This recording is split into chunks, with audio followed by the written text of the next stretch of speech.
Y yo quiero invitarle a que usted me acompañe a leer este Salmo capítulo 90, verso 1 en adelante. Y la Escritura dice de la siguiente manera.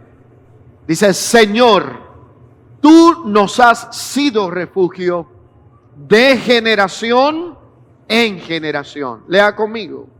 Antes que naciesen los montes, formases la tierra y el mundo, desde el siglo y hasta el siglo, tú eres Dios. Vuelves al hombre hasta ser quebrantado.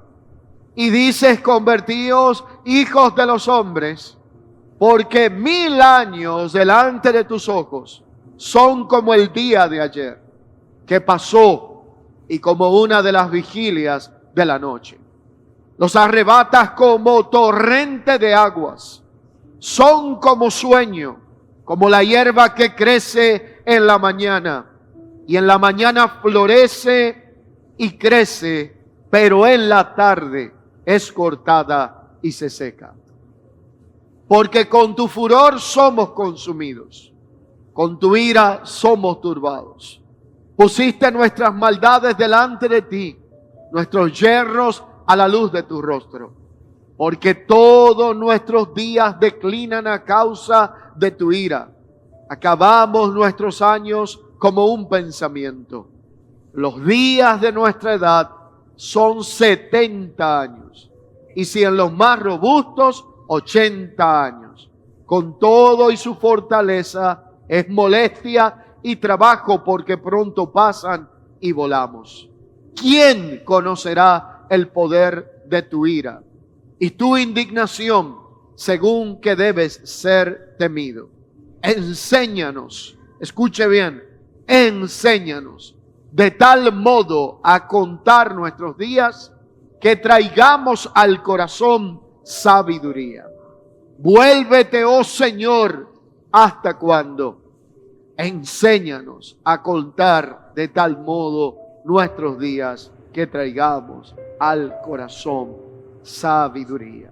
Este verso 12 me permita leerlo en la Nueva Versión Internacional, y dice: enséñanos a contar bien nuestros días, para que nuestro corazón adquiera sabiduría.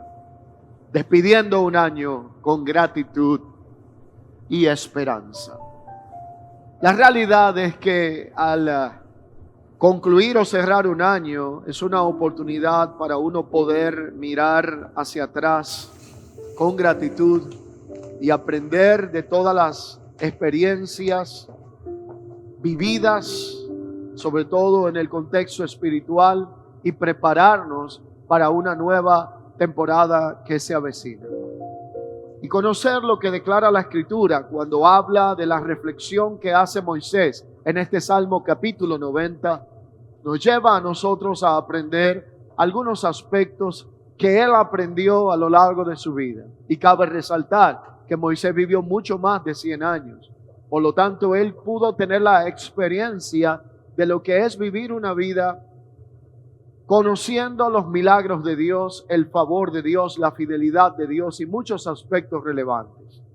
Así que él vio la fidelidad de Dios manifestarse no solamente en él, sino también en el pueblo de Israel, en su generación, de cómo Dios había obrado, cuidando, proveyendo toda necesidad, asistiéndolos y ayudándolos en medio de momentos de adversidad. Y por eso Moisés sabía y era un conocedor de que se podía confiar en Dios plenamente en cada día de la existencia. Cabe resaltar una declaración contundente: es que los días pasan, los años culminan, los tiempos avanzan, pero la fidelidad de Dios permanece para siempre. Así que el Salmo comienza con una afirmación poderosa. Esta afirmación dice: Señor, tú nos has sido refugio de generación en generación. Antes de que naciesen los montes y crearas la tierra y el mundo, desde los tiempos antiguos y postreros, tú eres Dios. Por lo tanto, Moisés había tenido experiencia. La primera que cito: había visto de cerca la gloria y el poder de Dios. Él pidió a Dios que mostrara su rostro. Dios sabía que un humano mortal cargado de una condición pecaminosa en Adán no podía ver su rostro y seguir con vida. Por lo tanto, no le complació en mostrarle el rostro, sino que dice que le dio a conocer sus espaldas. Y esta realidad hizo que Moisés tuviera una experiencia transformadora. Había visto de cerca la gloria y el poder de Dios. Vio cómo las aguas se convertían en sangre en el poderoso imperio y aparentemente inquebrantable de Egipto, mostrando Dios sus maravillas y poder a favor de su pueblo. De igual manera vio cómo el mar se abría delante de sus enemigos. Vio cómo la gloria del Señor descendía sobre el tabernáculo de reunión conforme al pacto y el tiempo que le tocó vivir. Fue testigo de cosas asombrosas y no dudaba del poder y de la fidelidad de Dios. Y él tenía certeza absoluta de que los tiempos cambiarían, pero Dios nunca cambiaría. Él se había refugiado en el Señor y había entendido que lo que Dios había hecho en el pasado podía repetirlo en el presente y también manifestarlo en el futuro. Él había entendido a través de la afirmación de este salmo que Dios es tan eterno que nosotros no podemos en nuestra mente finita conocer su fidelidad, aunque nuestra infidelidad muchas veces es la que nos condiciona la mentalidad. Así que esto significa que dentro de esta declaración, una de las máximas que Moisés está diciendo es: Dios es eterno. Los tiempos cambiarán, las edades irán y vendrán, pero Dios permanecerá para siempre. Para Dios 1000 años es poco tiempo. Todo lo que existe fue creado en Él, por Él y para Él. Y todo el mundo existente, aunque usted crea que está cada vez peor y en caos, sigue estando bajo su gobierno y su control. Y Él tiene el poder sobre la vida y la muerte.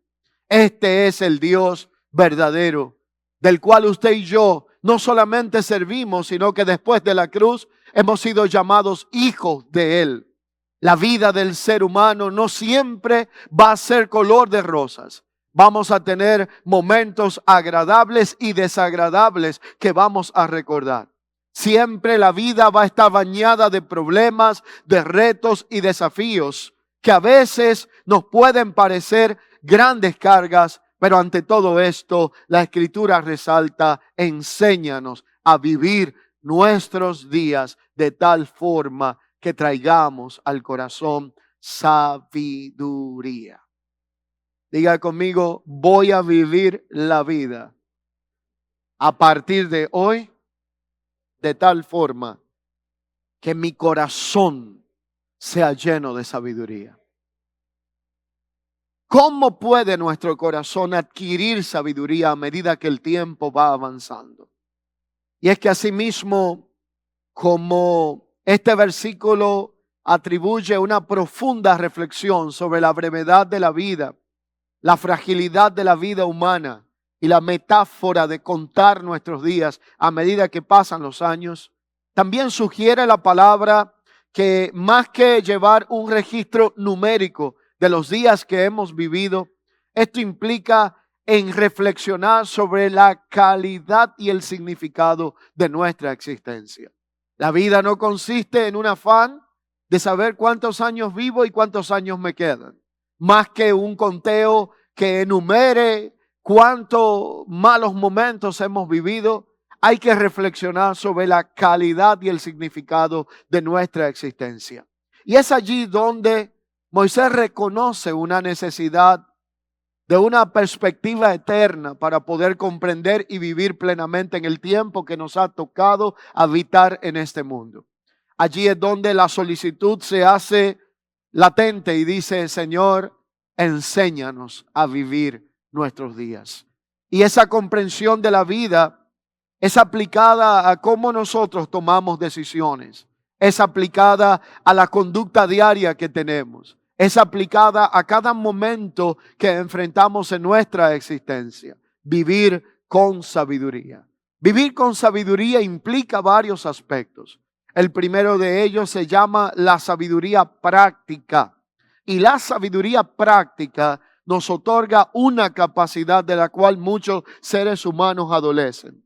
Y es que una de las capacidades de la sabiduría práctica de Dios en nuestro corazón consiste en aprender. Diga conmigo, aprender a cerrar y a abrir ciclos en nuestra existencia. Ese es un aspecto fundamental de un corazón lleno de sabiduría que opera en la sabiduría práctica de Dios. Aprender que los tiempos pasados fueron buenos, pero los que vienen serán mejores. Entender que no estamos llamados a vivir esclavos de las memorias de un pasado que ya Dios culminó, y las temporadas que se aproximan tendrán de parte del Señor manifestación de fidelidad para con nosotros, así como en otro tiempo la pudimos experimentar.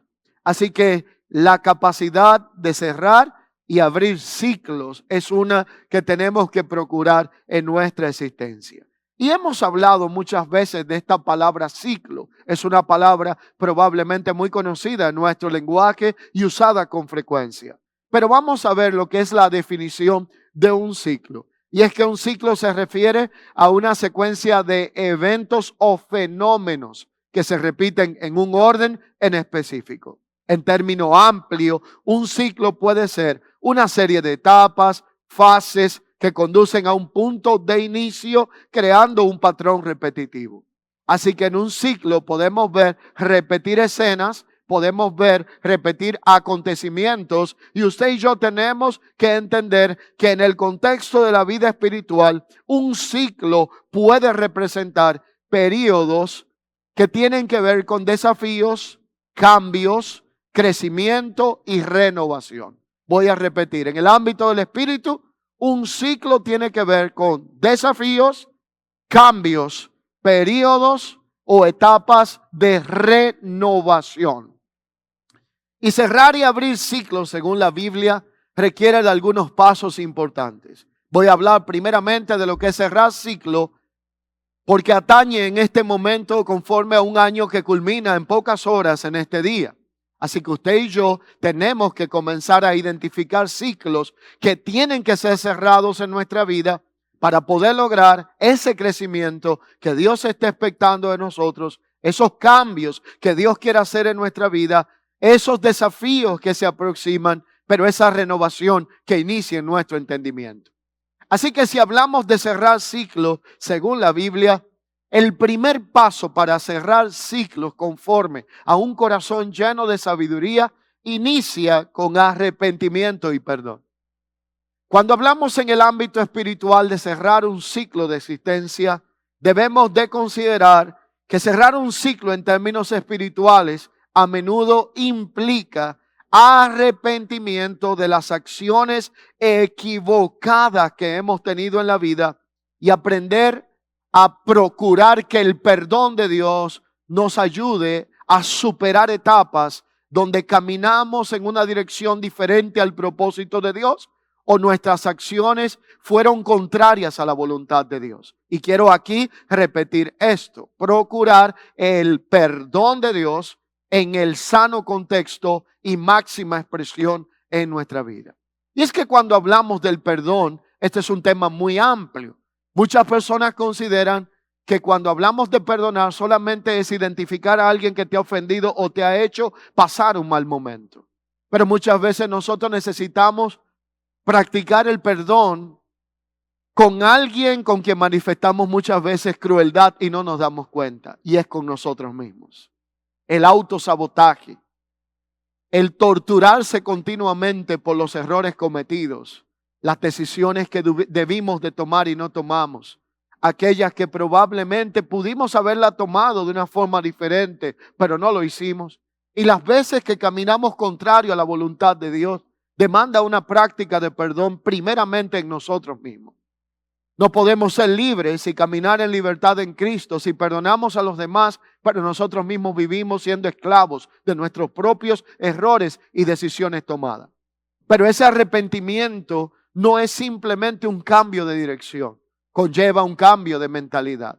El cambio de mentalidad consiste en estar en el entendimiento de no volver a repetir los mismos patrones de conducta. Si el arrepentimiento en este sentido fuera solo un cambio de dirección, cambiamos esta dirección, pero repetimos el patrón de conducta en otra dirección y a veces cambiamos el hábito pecaminoso. Pero cuando hablamos de un cambio de mentalidad, implica el entendimiento de no volver a repetir una conducta que no agrada a Dios en nuestra vida. Y esto conlleva confesión, arrepentimiento, los cuales son elementos claves para cerrar un ciclo y dejar atrás errores, actitudes contrarias a la voluntad de Dios y pecados que no debemos de seguir practicando. Lo segundo que conlleva cerrar un ciclo es aprender a agradecer y tener no solamente agradecimiento, sino un corazón que sea gobernado por la gratitud. Una práctica de gratitud en nuestra vida. Dar gracias a Dios por las bendiciones recibidas en un ciclo que termina. Es otra parte importante de un cierre de ciclo. Reflexionar sobre la bondad de Dios y expresar gratitud. Entender que esa gratitud nos ayuda a cerrar capítulos en nuestra vida para poder comenzar una nueva temporada. Así que cuando hablamos de cerrar ciclos, todos nosotros tenemos una responsabilidad. Y yo considero que hoy es un buen día en donde antes de que el reloj marque el inicio de un nuevo año, usted y yo debemos de hacer una parte de las redes sociales, del bullicio, de las distracciones que en todo un año nos han seguido para comenzar a tener un tiempo de reflexión profunda. Esto usted tendrá gran resultado si lo practica. Uno mismo tiene que buscar intencionalmente ese espacio para cerrar este ciclo con arrepentimiento, con un cambio de mentalidad, con una práctica de perdón hacia adentro y hacia afuera y con una actitud de gratitud en el corazón. Pero para ello entonces, esa es la antesala que luego traerá una apertura de un nuevo ciclo. Y una de las cosas relevantes para comenzar un nuevo ciclo en la vida cuando somos hijos de Dios es aprender a orar por el favor, la dirección de Dios a través de su Espíritu y el cumplimiento de la voluntad de Dios para con nuestra vida. Y es que al comenzar un nuevo año es crucial procurar dirección de parte de Dios en aquellas cosas que primero cerramos ciclo y reflexionamos que no eran agradables a Dios o que iban en dirección contraria a su voluntad. Pero luego entonces abrir una nueva etapa involucra ser dirigidos por el Espíritu y la palabra de Dios para conocer la voluntad perfecta de Dios a favor de nuestra vida. ¿Cuáles son sus proyectos para con nosotros? ¿Cuáles son sus planes para con nosotros? ¿Cuáles son los desafíos que Él quiere que asumamos? Es una tarea que en todo hijo de Dios debe de gobernar el pensamiento. Muchas personas en un día como hoy dicen, empieza a construir tus metas. Y muchas veces construimos metas totalmente divorciadas de la voluntad de Dios para nuestra vida. La pregunta es no cuáles son tus metas para un nuevo año, sino cuáles son los planes de Dios para nuestra vida en una nueva temporada. La diferencia consiste en que mis propios caminos pueden ser difíciles y hasta peligrosos. Pero la voluntad de Dios para nuestra vida siempre traerá el favor y el bien, porque Dios siempre respaldará aquello que ha determinado hacer en nosotros. Proverbios capítulo 3, versos 5 al 8 declara lo siguiente. Dice, fíate del Señor de todo tu corazón. No te apoyes en tu propia prudencia. Reconócelo en todos tus caminos y Él enderezará tus veredas. No seas sabio en tu propia opinión. Teme al Señor y apártate del mal, porque será medicina a tu cuerpo y refrigerio para todos tus huesos. Proverbios capítulo 3, versos 5 al 8. Por eso la palabra nos insta a reconocer al Señor en todos nuestros caminos. Confiar plenamente de que Él guiará nuestros pasos hacia el cumplimiento de su perfecta voluntad. Y esto conlleva el establecimiento de metas que inician con una intención de ser metas espirituales.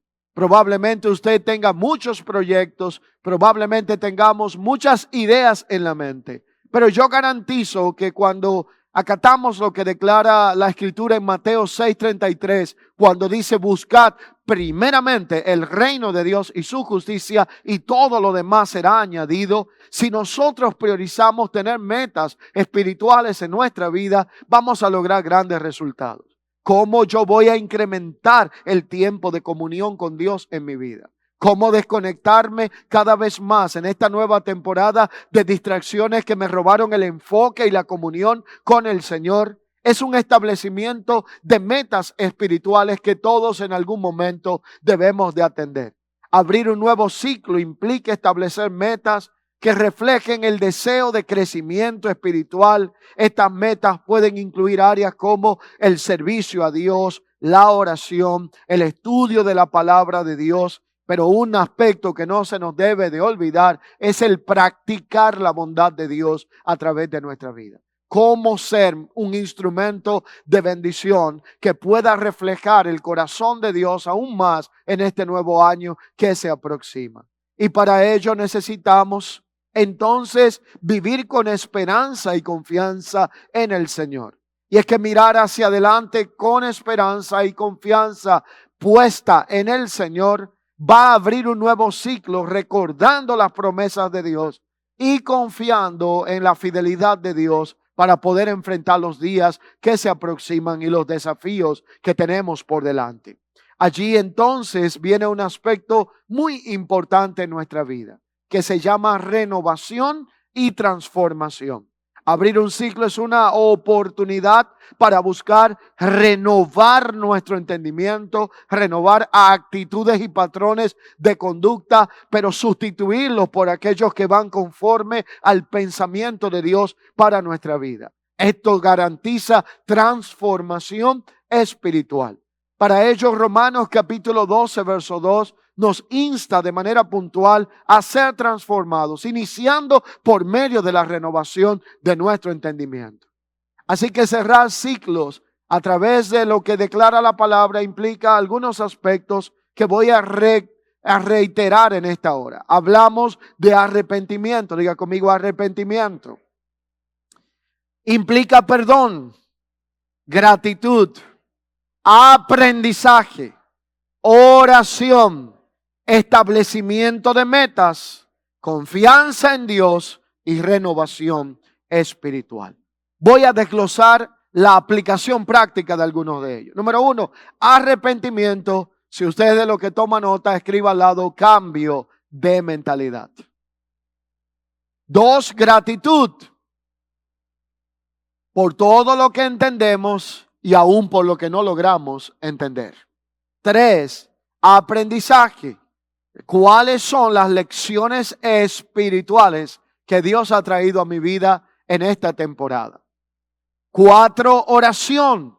Hablar más con Dios y dejar a un lado las distracciones. 5, establecimiento de metas. Involucra tener prioridades claras que no alteren el orden del reino de Dios en nuestra vida, y estas las define la palabra. 6, confianza en Dios.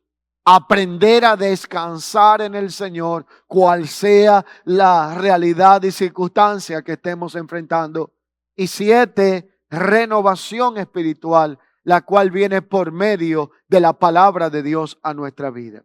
Y es que la palabra de Dios nos guiará en este proceso, para que usted y yo podamos honrar a Dios y fomentar nuestro crecimiento espiritual.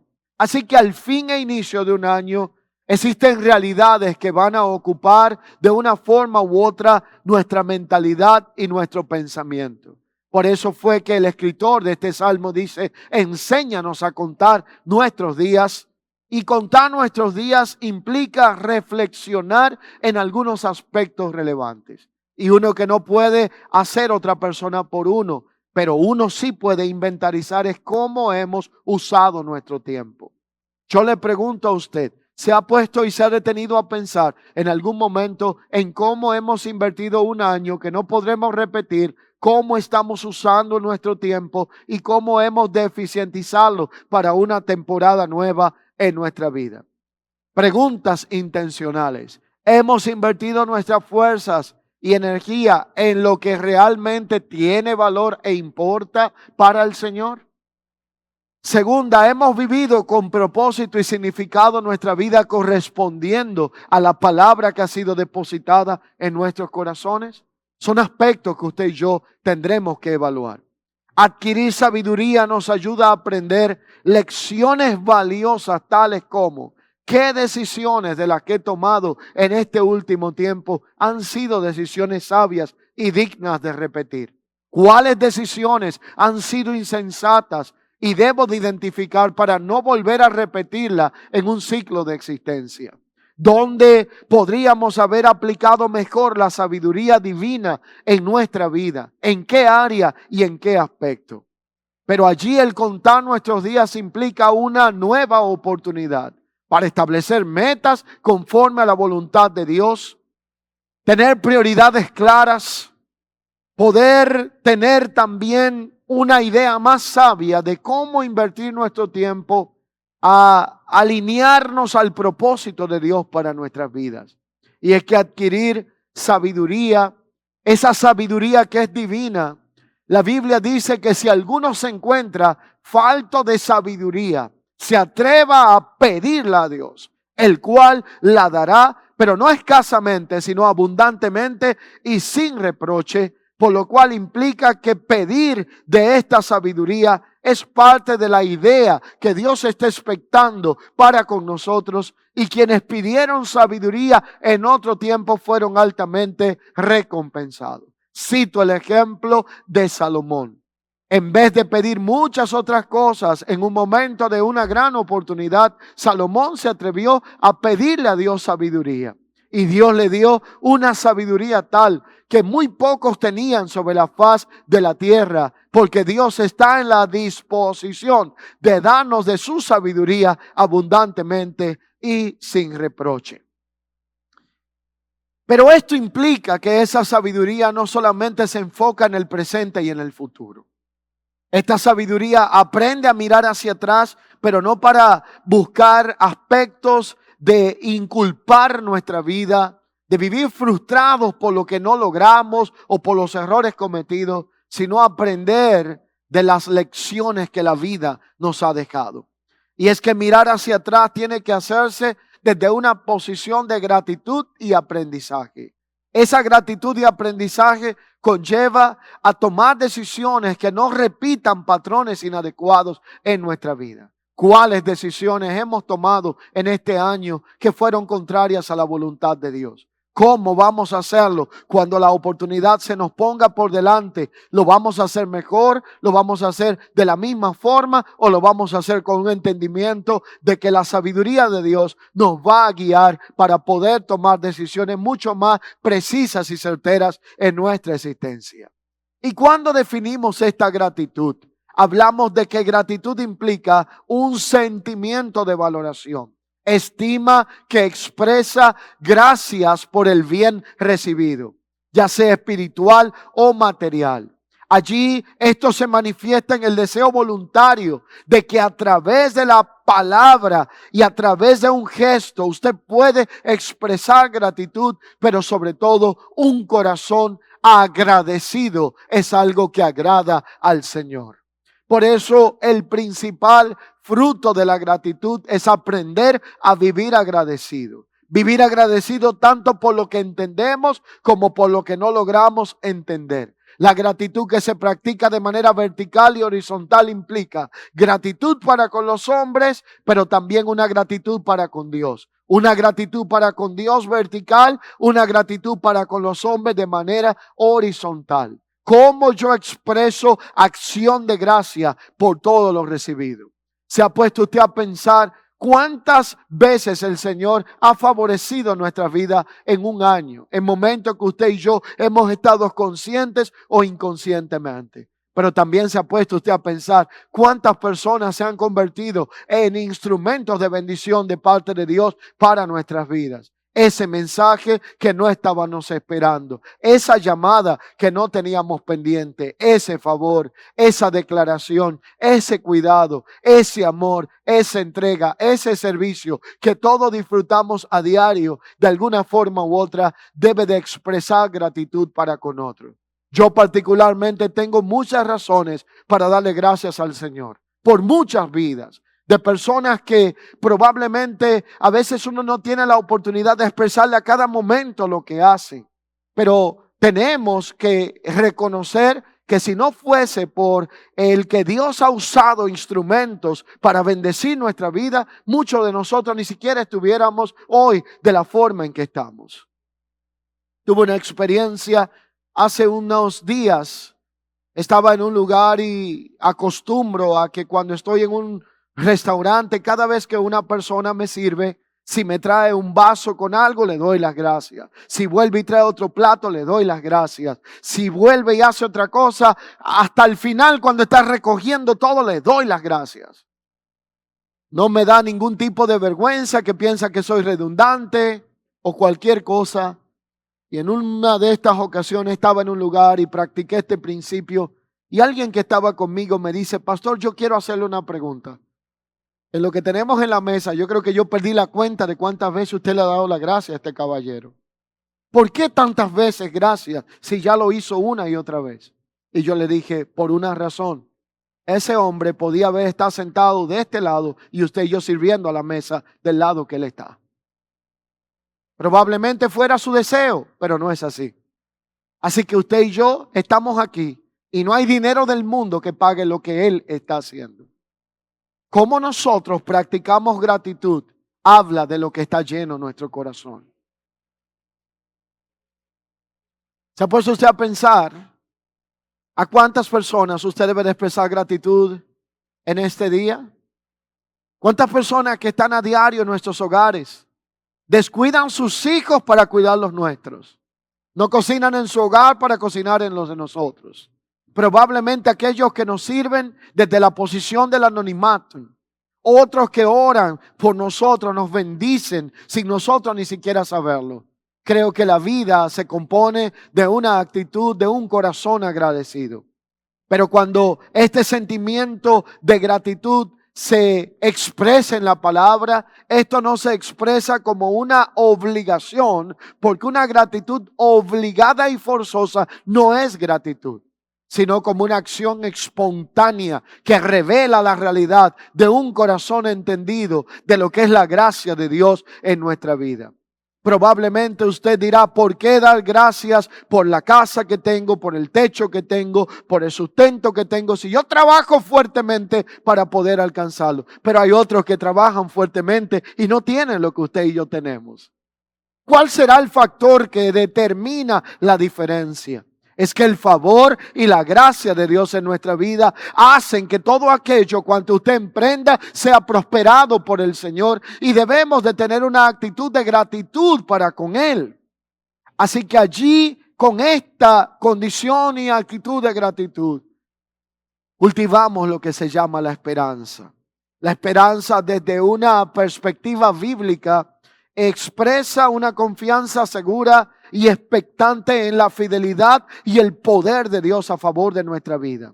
Se basa en la seguridad de las promesas eternas de Dios reveladas en las Escrituras, y la esperanza que nos sustenta a usted y a mí no depende de circunstancias externas, sino que encuentra su fundamento en la naturaleza inmutable de un Dios verdadero que prometió que no iba a fallar a nuestra vida, que prometió que no iba a cambiar, y aunque nosotros seamos infieles, permanece siendo fiel. Nuestra esperanza no se sustenta en los hombres, no se sustenta en los tiempos que cambian, no se sustenta en lo que se ve, sino que nuestra esperanza es eterna en Cristo Jesús.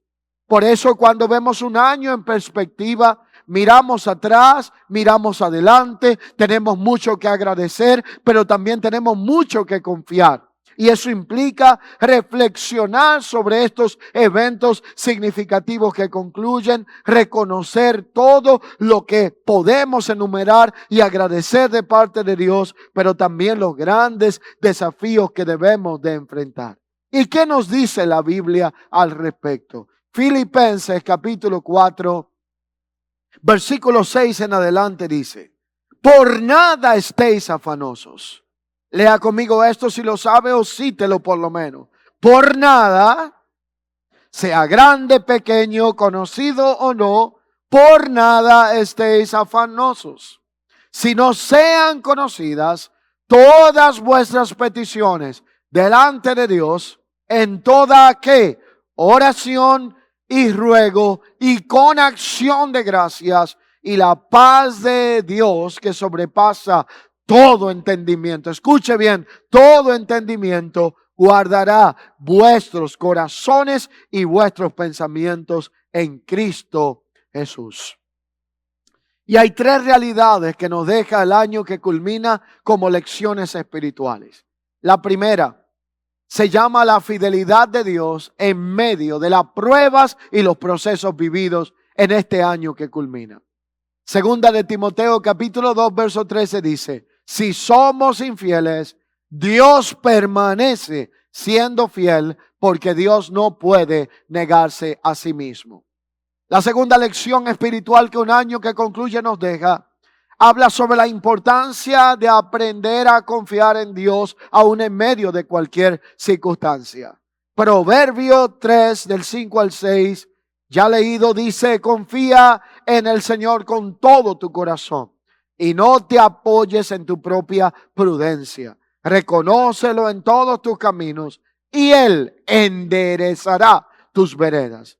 Y la tercera lección que nos deja en reflexión espiritual un año que concluye es en cuanto al cumplimiento del propósito de Dios en nuestra vida. Y es que Jeremías 29 verso 11 declara: porque yo sé muy bien los planes que tengo para ustedes, afirma el Señor. Planes de bienestar, dice la Nueva Versión Internacional, y no de calamidad, a fin de darles un futuro y una esperanza. En la versión Reina Valera dice: porque yo sé muy bien los planes que tengo acerca de vosotros, dice el Señor, pensamientos de bien y no de mal. Y es bueno saber que en un mundo vaticinado por las malas noticias, con pronósticos cada vez peores, mientras el hombre piensa que estaremos peor cada día, Dios dice que Él sabe bien cuáles son los planes que tiene acerca de vosotros. Su propósito nos afirma, su propósito nos sustenta, pero su propósito nos llena de esperanza en saber que aunque las cosas vayan de mal en peor, Dios se encargará de cuidar de cada uno de nosotros como cuida la niña de sus ojos, y el pensamiento de Él para nosotros será de bien para darnos el fin que estamos esperando. En pocas palabras, su eterno propósito nos preserva y nos preserva para una de dos cosas: o para manifestar su fidelidad a través de nuestras vidas, aún en los tiempos difíciles, o para cuando venga nuestro encuentro glorioso con Él. Así que usted y yo tenemos una responsabilidad. Y esta responsabilidad involucra prepararnos espiritualmente para el futuro, para los días venideros. Isaías capítulo 43, versículo 18 al verso 19, hace una declaración muy conocida. Y dice: no os acordéis de las cosas pasadas, ni traigáis a memoria las cosas antiguas. He aquí que yo hago cosa nueva, pronto saldrá a la luz. Y pregunta el texto: ¿no la conoceréis? Pero dice otra vez: abriré camino en el desierto y ríos en la soledad. Asimismo, debemos de aprender a dejar atrás muchas cosas que ya pasaron a una vieja temporada. Quedarán en el recuerdo y en las memorias de nuestra existencia. Pero cabe resaltar también que también al inicio de un nuevo año, usted y yo debemos de tener grandes expectativas, motivación, anhelo, cerrar un ciclo, pero abrir un ciclo de oportunidades para todo lo nuevo que Dios quiere hacer en nuestra vida. Estas oportunidades traerán consigo retos y desafíos, pero también traerán consigo victorias y favor. Y allí vamos a crecer, madurar y confiar para poder avanzar en el cumplimiento del eterno propósito de Dios a favor de nuestra vida. En conclusión, tenemos que aprender a cerrar el ciclo de un año que concluye con gratitud y esperanza. Pero aprender también de las lecciones espirituales que nos dejaron el tiempo vivido y que nos están preparando para abrazar el futuro con esperanza y convicción de que veremos cosas poderosas de parte de Dios a favor de nuestra vida. Por eso hoy oramos por dirección. Por eso hoy oramos con esa confianza de que el próximo año vamos a tener experiencias que nos van a revelar cada vez más la voluntad y la bondad de Dios a favor de nuestra vida. Hoy nosotros tenemos esta oportunidad de cerrar un ciclo con una mentalidad correcta, con una expectativa correcta, aprender cada día más que nuestra vida, nuestro andar y nuestra realidad existencial está reposando en la presencia del Señor. Por eso en un momento la Escritura dice, en tus manos están nuestros tiempos. Saber que en las manos de Dios está mi vida, están nuestros días y están nuestros tiempos, debe de darnos confianza y garantía de que días gloriosos han de venir para con nosotros cuando estamos en la voluntad de Dios y estamos afirmados en Cristo Jesús. Reitero lo dicho desde el inicio. Enséñanos a contar bien nuestros días. No como cifra de calendario, sino como oportunidad invaluable para aprender, crecer y vivir plenamente en Cristo. Reitero lo dicho para que nuestro corazón adquiera sabiduría y poder despedir un año con gratitud y esperanza. Así que concluyo donde comencé. El Salmo 90 atribuido a Moisés, quien tuvo toda esta experiencia de fidelidad, de bondad, de ver el poder de Dios manifestado y la presencia de Dios en su tiempo y su generación, declara, tú nos has sido refugio de generación en generación. Por lo tanto, esa declaración implica, los tiempos cambian, los días avanzan, el hombre cada vez se comporta peor, pero la bondad de Dios permanece para siempre y Él sigue siendo el Dios eterno que sustenta, guía y guarda nuestro andar y nuestra existencia. Es mi oración en este día que esta jornada que concluye traiga las reflexiones correctas. Que antes de culminar este día o al inicio de esta próxima semana, usted y yo separemos ese momento para poder evaluar a la luz de la Escritura nuestra existencia, poder recapturar aquello que en realidad fue agradable a Dios, que fue bueno conforme a su consejo y a su palabra, pero poder identificar patrones de conducta que nunca más debemos de repetir y ciclos que debemos de cerrar en nuestra existencia. Vivir con expectativa involucra comprometer nuestra fe y confianza en saber que el Dios al que usted y yo le servimos tiene pensamientos de bien y no de mal para darnos el fin que estamos esperando en Cristo Jesús. En esta realidad vivimos. Que esta realidad nos afirme y que esta realidad nos sustente para cerrar esta etapa y comenzar una nueva temporada cargada de favor, de victoria, de nuevas oportunidades y de oportunidad para crecer en la comunión con Dios por medio de la vida de Cristo. Es mi petición ante Dios que la gracia de Dios nos afirme en esta realidad y nos guíe por medio de su Espíritu a esta nueva temporada cargada de favor y propósito de parte de Él.